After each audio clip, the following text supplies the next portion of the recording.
This is the Introduction to Advanced Algebra 2. I'm Mr. Stark. And this is it, the last lesson of the unit, Lesson 7b, Solving Inequalities Graphically. I just can't believe it. I'm speechless. I don't know what to say. Maybe you can follow along using this document? Let's get started one last time. For all three of the examples, we'll be relying heavily on a graphing calculator. So if you have yours handy, follow along. The first example is to solve x squared minus 4x plus 1 is greater than or equal to 0. We can solve this graphically by first entering the left side of the inequality in as y1. We don't enter the greater than or equal to sign or the number 0. And once you do that, press zoom 6 to get a graph that looks like this. The next step is to use the 0 feature in the calc menu. Press second trace, then choose 0.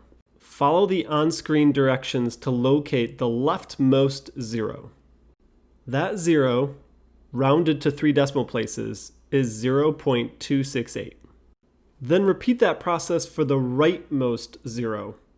If you do that correctly, you'll get 3.732.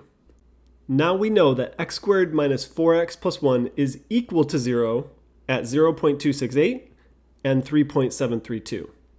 The last thing to do is find out when that curve is above the x-axis. So we look at the graph and we see that it's above the x-axis to the left of the leftmost 0 and to the right of the rightmost 0. Therefore, the solutions to the inequality are negative infinity, comma 0.268, inclusive of 0.268, union, or and, 3.732, inclusive, comma, infinity. Once you get good at finding the zeros on a TI-84 graphing calculator, you could do this process really quickly. The next example is to solve x squared plus 2x plus 2 is less than 0. So let's go back to y1, clear it out, and enter the left side of this inequality. Once you're done with that, you could press the graph button. In this case, we don't need to press zoom 6 because the window is already a standard window. Just press graph.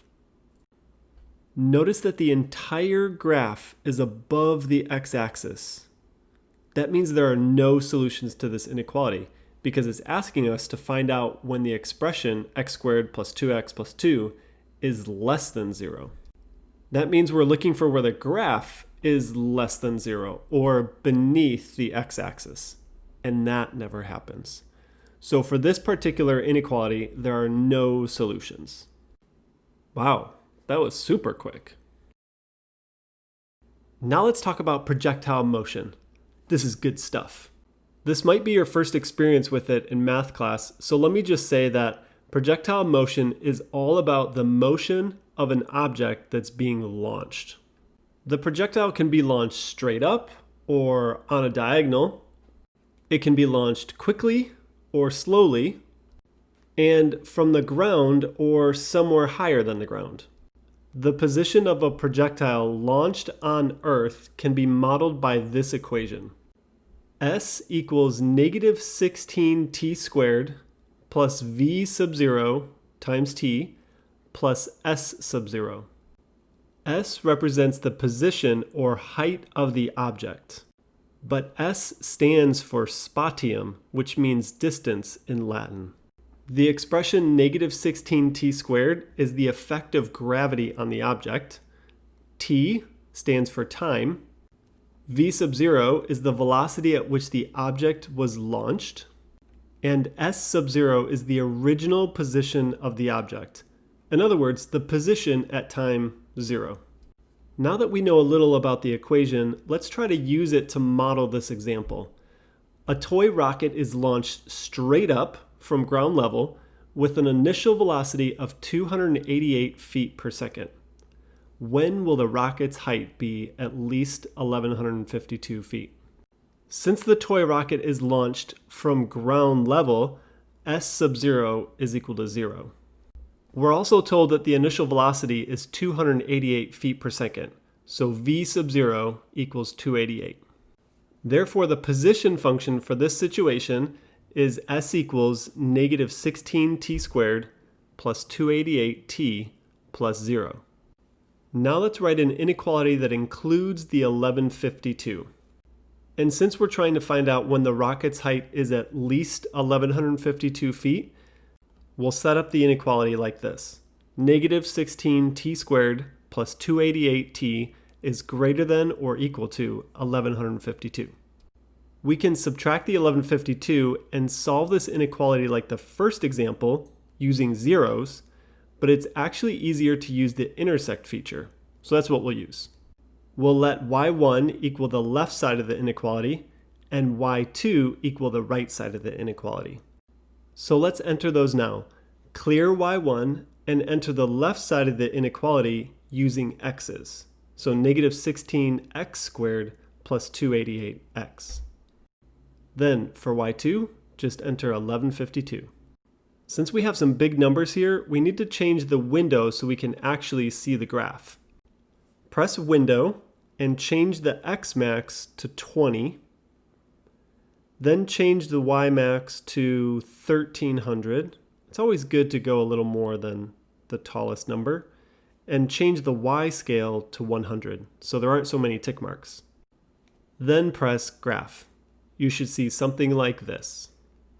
Notice that the toy rocket is launched up, it hits 1152 and keeps going up, then comes back down, hits 1152 again, and hits the ground.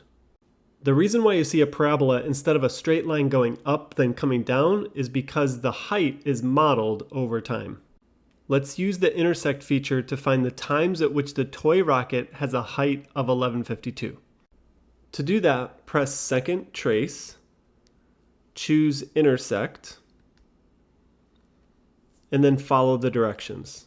It says first curve, press Enter, and it bounces to the other curve, press Enter, then move the cursor to the leftmost point at which the two graphs intersect. Then press Enter. It should show that the intersection point is x equals 6 and y equals 1152. Repeat that same process for the rightmost point of intersection. You can pause the video now to do that. The other intersection point is x equals 12, y equals 1152. Now that we know the point at which the two graphs intersect, we could write the solution to the original question. When will the rocket's height be at least 1152? Well, between time equals 6 and time equals 12. Between 6 and 12 seconds. And we're including 6 and 12 in our solution because the question says at least, which means greater than or equal to. So if I do, x squared, and then do the quadratic, that would be 14. Yeah, okay. Oh, hey, I was just working on some planning for the next unit. I hope that lesson went well. We've learned so many things in this introduction unit, you know, real numbers, fake imaginary numbers, equations, inequalities, x's and y's, parallel lines, perpendicular lines, a bunch of algebraic stuff, and a bunch of graphical stuff. Just want to thank you for learning with me, and if you watched all 12 videos, amazing. I really enjoyed making them, and I learned quite a bit in the process too. Thanks a bunch. See you in the next unit.